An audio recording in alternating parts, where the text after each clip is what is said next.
possible decision. And in this case, we have 4 decisions. So we have to repeat this computation for the other 3 decisions the same way.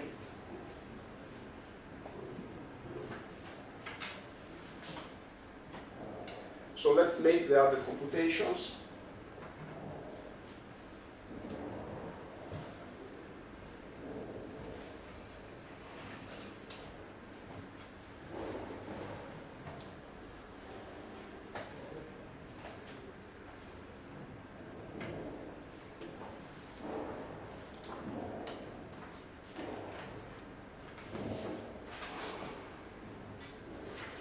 All these considerations in these slides I already made before when I talked about prudent, risky, is written here.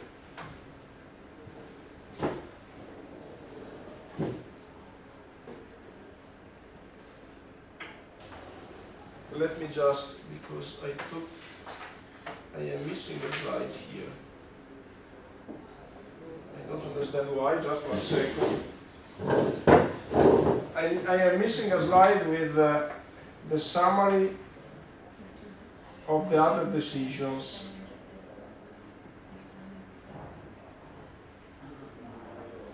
Okay, just 1 second, I'm just trying to see.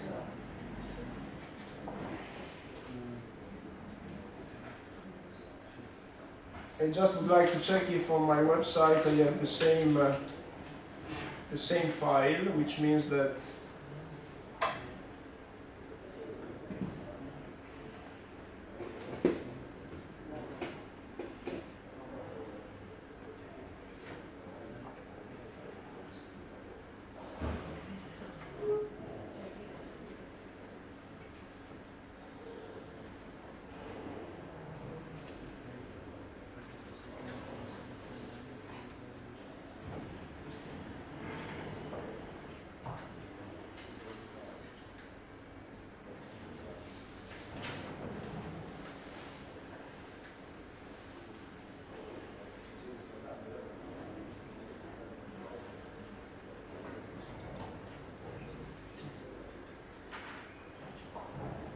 okay, this is 1.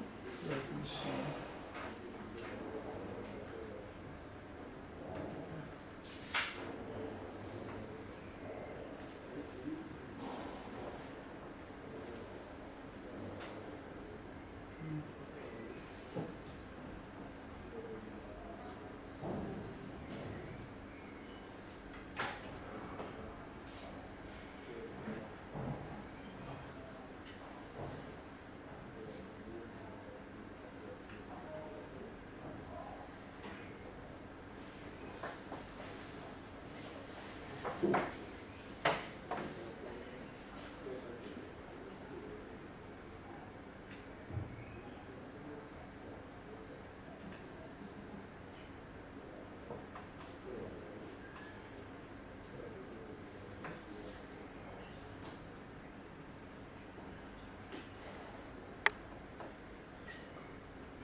The conclusion indeed is very easy, but I just want, for clarity, I want to derive it, to present it.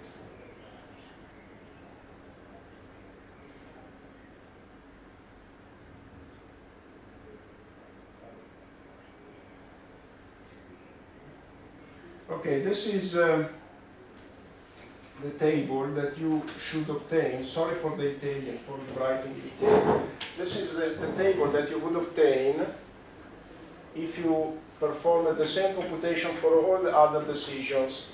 So for the first line, we already got the conclusion that the average utility is 0.53. Now, let's refer to the second decision, 38, and therefore if you remake the same computation, you get to an average utility of 0.50, and therefore for the third decision, which is the optimal decision for third parameter vector W3, you get 0.52, and then for the fourth decision that I picked up by chance, you see that the utility, the average utility, is the best one, is 0.57, which means that accordingly to your utility function, to the utility function that we considered, and according to our four alternatives, then this means that we should take the fourth decision corresponding to an allocation of 30. Of course, we didn't consider all the possible decisions, so it might be possible that 31 gives an even better utility. And also, please take into account that the result depends on the utility function. So if you try to change your utility function, and you can put any shape that you wish, then you would see that the result changes. It depends on how much you are willing to risk.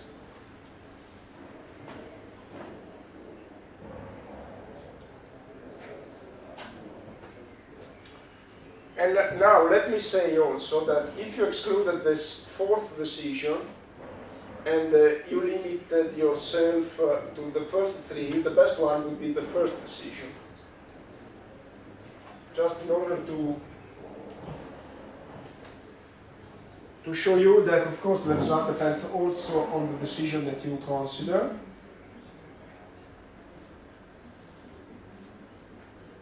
Okay. Now, let me go back. So I'm just missing this slide. And now let me go back to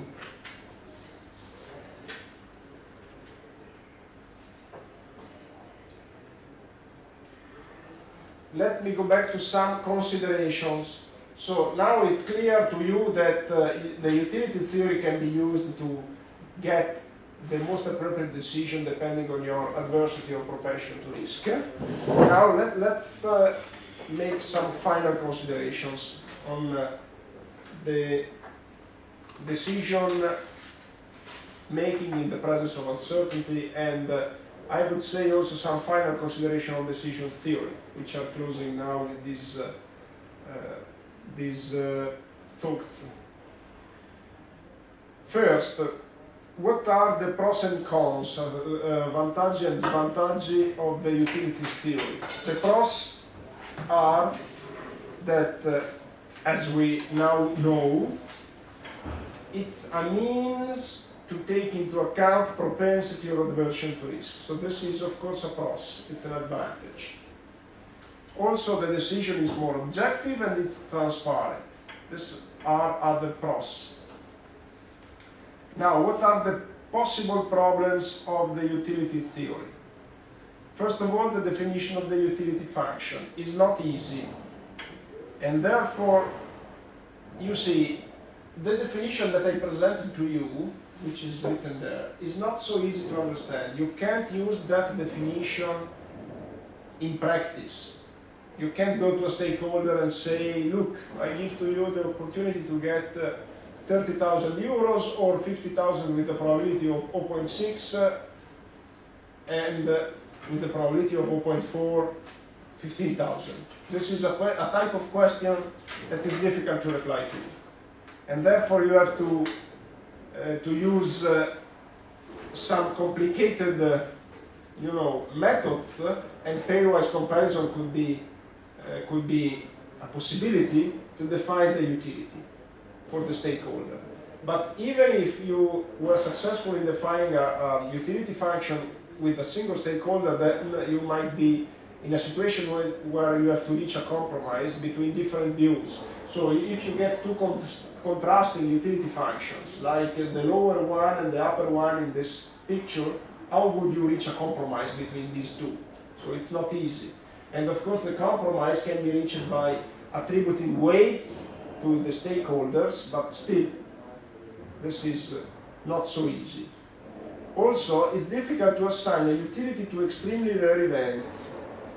We considered a case in which basically the range of variation of the benefit is not so huge.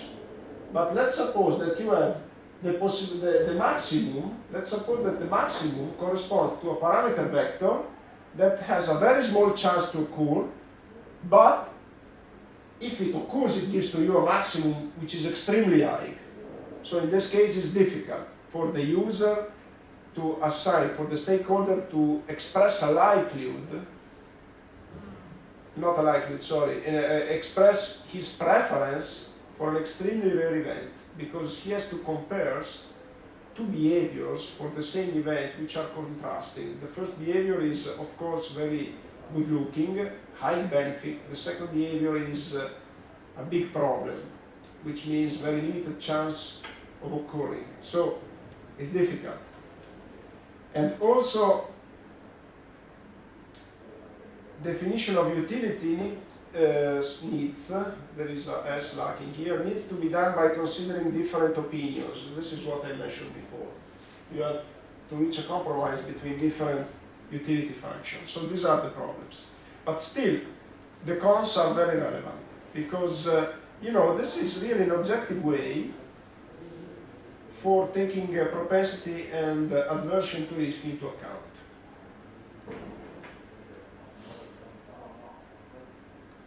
Good. I think for the decision theory I am fine. And now, before moving forward, you have to help me to remember, because I started browsing the videos, but I couldn't. I'm teaching a lot, and therefore sometimes I don't remember well what I dealt with in my courses. So we dealt with infiltration, and did I explain to you, did I introduce to you the Orton method for infiltration and the SCS carbon number methods? Yes, correct. Okay, good. I just wanted to make sure. Okay, now I am introducing, to close the subject, to close the course, an example. And this is a very relevant example of a problem, a water resources management problem, which is indeed very important. Before I get into this topic, and before I forget, there is another thing that I wanted to tell you. On Wednesday morning there is a seminar in the department, and it's at 11 o'clock in room 1.2, and we are hosting a foreign professor who is talking on climate change and implications on hydrological design. And it's Professor Eric Wood. He's from the United States, and he's a very important international scientist. So I think it could be interesting for you to attend. Of course, this is not absolutely material that is covered by the subject, meaning that it's not, above all, it's not a part of the problem that I may ask at the exam. If you attend, it's just for your personal information, to see a talk on a topic that I think it is interesting, and a person who is very well known and renowned. And he got many medals, many different international prizes for the researches that he did in the past. And I think it's interesting. And it should be understandable. But of course, he's talking of research topics. And I think on one hand that is interesting for you also to assist to a seminar given in English by an international researcher. On one hand it's interesting, on the other hand the risk is that you might find it difficult to understand. Not the English. The English is very good. The English is better, of course, better than mine, but it's much more understandable than mine. And it's a very clear English. The problem may be the subject, which could be, I don't know how much he will be technical, but of course if he goes into technical details, it's difficult to understand. But I told him that the seminar is for PhD students, so he should target PhD students with the talk, which means basically your background. So, if you, of course I will be there. If you are there, I would be pleased to host you, and I think it is interesting. But on the other hand, I understand that you are very busy in this period, so if you cannot, absolutely no problem. So let me mention now this problem of water resources management, which is a problem that is 1,000 years old, and it's the management of the Nile River system. And look, what I'm talking about now is not really something that I may ask at the exam. Not really, meaning that of course I can ask you some, during the first question, some details on very general details of this case study, but it's basically a way for me to conclude the subject, and I will continue tomorrow, because today I'm just talking for maybe 10 minutes and then I stop, and I'll continue tomorrow. And tomorrow also I want to dedicate some time to a general brainstorming with you. If you have questions, if you have clarification, and I think tomorrow is also, I will try to close the subject in 1 hour, 1 hour and a half, and then I will reserve some time for your questions. And therefore, if you are interested in this, I think tomorrow it might be very useful. On the other hand, I know that you are busy, and if you are just concerned by preparing the exam, I would say that probably tomorrow you could also skip the lecture and it's not a problem. And don't misunderstand me, I really would like to, maybe that we go together for a coffee, it's nice to close the subject together, but also, not maybe, I would be pleased to offer you a coffee at the end, but also you are a few people, so it's not a problem for me. And, but in any case, I want to be clear about my plans for tomorrow, and I don't want to take your time if you are very busy with other commitments. Okay, as I said, this is a very important problem. Why it's an important problem? Because you know quite well that Egypt takes a relevant amount of water from the Nile River. Egypt is an arid country, and much of the water for to cover the needs, the Egyptian needs, is taken from the Nile River. And it was already like so during the Egyptian times. You know that the wealth and the good conditions of the Egyptians were strictly related to the Nile River. And in particular, they were particularly lucky after the flooding of the Nile River, because the flooding of the Nile River was very important to fertilize the fields and to bring new mud, which means fertilizers over the fields, etc. For this reason, the Egyptians were much interested in understanding some more of the Nile River flows, and they started to measure the levels. And the Nilometer, over the old Nilometers, which were instruments that were conceived to measure in automatic the Nile River levels, are one first example of attempts made by the humans to measure hydrological variables, just because they needed to understand some more. Also, there is another reason why they were so concerned, and I will tell you later this reason. So, basically, the Nile River, you know that it's one of the longest rivers in the world. It's the longest. And it's the competition for the longest river is between Mississippi, Missouri, and Nile River. But Mississippi, Missouri, they are two rivers. So basically, some people say that okay, it's just the name that is different, but it's only one river. Other people say no, they are two rivers, and therefore. But you know, it's a very complex. It's a very complex river. The Nile River is very long, and the problem is that it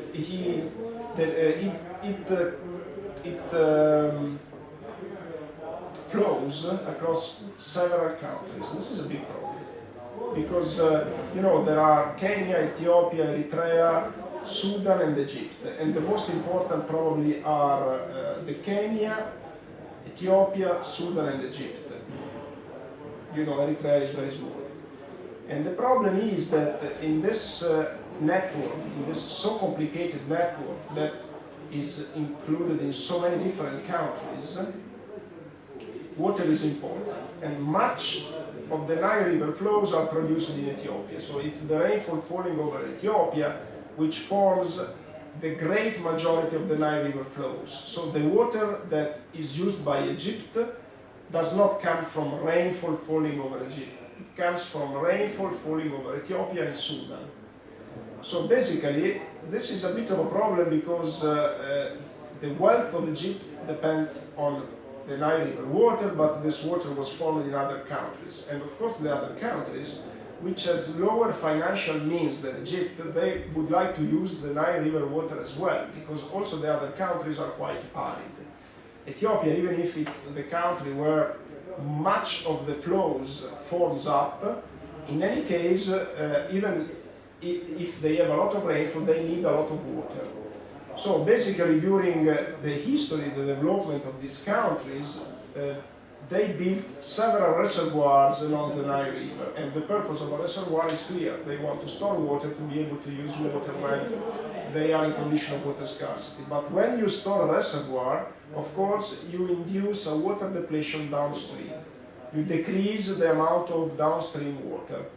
So basically, a country can decide on its own whether or not to build a reservoir, but the consequences, the impact of building a reservoir are more relevant downstream than not in the same country. So it's clear that we need, for these cases, international laws and international treaties. But on the other hand, it's difficult to impose to a country not to build a reservoir because the river is in its own territory, and if they want, they can build a reservoir, and if they have the money.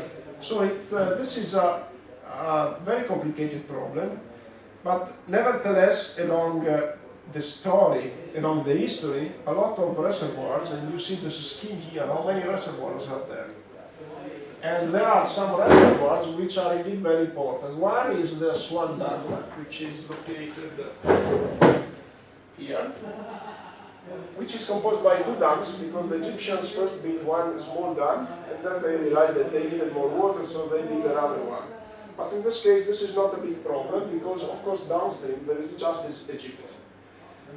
You have to consider another thing which is important. If you build a reservoir, you increase evaporation, and therefore the water that you get upstream stored, the water volume that you store, is not released entirely downstream at a different time. Because one may say, okay, they store the water, they use part of it, but the water they don't use, it's released downstream sometimes. No, it's not like so, because if you build a reservoir, evaporation is much increased. And especially in these very hot countries, this is a relevant thing. So if you build a reservoir, you induce a decrease of the water that can be exploited. So this is already a problem. But then, if you consider the upstream, the system of reservoirs, you see here we are in Sudan, and we are here in Ethiopia.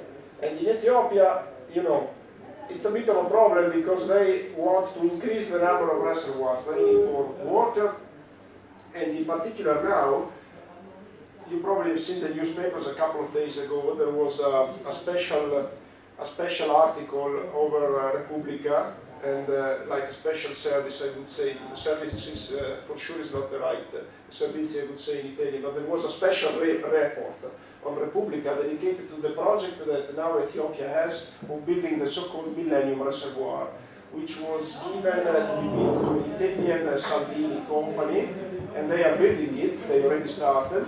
But of course this is really a big trouble, which may imply also the risk of a war between Ethiopia and the neighboring states, between Ethiopia and Sudan and between Ethiopia and Egypt. So now people are trying to get the ministers of the three countries to sit at the same table to agree if they want to build this reservoir, at least to agree the management of the reservoir, to make sure that they release enough water downstream, because the reservoir is really huge. So this is a very relevant social hydrological problem. And this is a very relevant case, and also I can mention the Jordan River. Many wars occurred between Jordan and Israel because of the sharing of the Jordan River water. Here basically there is a brief description. You see that Egypt, the most downstream country of the basin, consumes about 80% of the Nile waters, while Ethiopia has a negligible consumption. But 85% of the Nile water comes from the Ethiopian islands. So you see Ethiopia doesn't have the opportunity to use much water, even if it's formed in Ethiopia. So how can we say no to Ethiopians if they want to build a reservoir? And you see that several international agreements were signed already for regulating this, the water share between the three countries.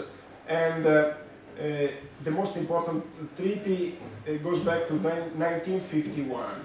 And here you can see some description of the treaty and its main behavior. And now let me stop here because I want tomorrow to show you some more. But let me anticipate one thing. I mentioned to you that here we have another additional problem. And this additional problem was the motivation that brought the Egyptians to try to measure the Nile River flows.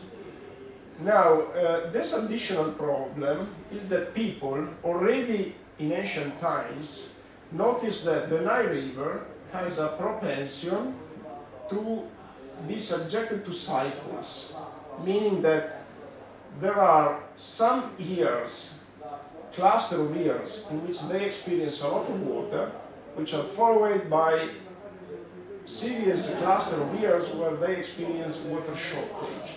So drought and flood years do not occur randomly, but there is some correlation. So once that you get into a drought period, this drought period is going to last for several years. And once that you get in a flood period, again, this is going to last for several years. And this was something that already the Egyptians noticed, and this phenomenon was quantified mathematically around 60 years ago by a famous British hydrologist, Hurst, who was called to support the design of the Aswan Dam. And he tried to study the dynamics of the Nile River flows by using measurements to design the optimal management of the Aswan Dam. And he noticed this phenomenon, this strange, the presence of these strange cycles, and it's 60 years that the hydrological and in general scientific community tries to identify the reason for this, which is a behavior that is not only visible in the Nile River, it's a behavior of this cyclicity in the climate